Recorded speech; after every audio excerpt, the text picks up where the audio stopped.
আমাদের কাছে তো সবাই কমপ্লেন করতেই পারে। বিতর্কিত নাম ডাক্তার সাবরিনা আরিফ চৌধুরী আবারও আলোচনায়। এবার তিনি সরাসরি অভিযোগ তুলেছেন সাবেক ডিবি কর্মকর্তা হারুনুর রশিদের বিরুদ্ধে।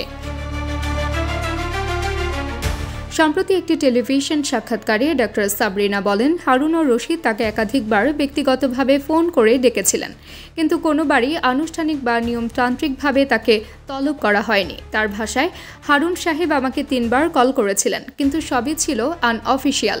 বলতেন, একটু আসেন, কথা আছে। অথচ আমি তখন সংশ্লিষ্ট মামলার মুখ্য কেউ ছিলাম না, না জেকেজির চেয়ারম্যান, না সাইনেটারি।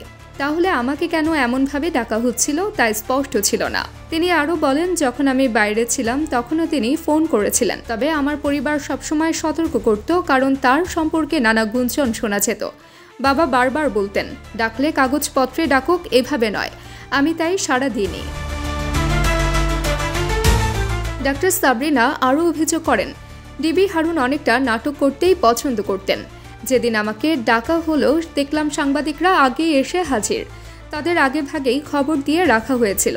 এরপর গ্রেপ্তার দেখানো হলো, অথচ আমাকে জেরা করা হয়েছিল কোন মেডিকেলে পড়েছি আর কোন বিসিএস ব্যাচে।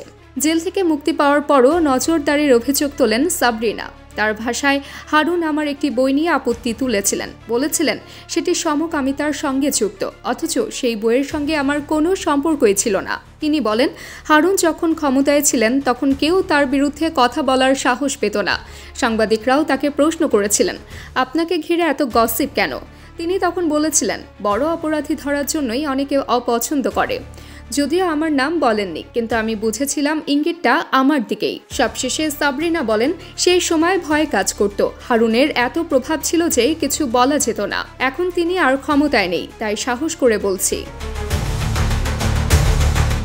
তাবাসসুম হক, আনিকা, ডেইলি আওয়ার, বাংলাদেশ।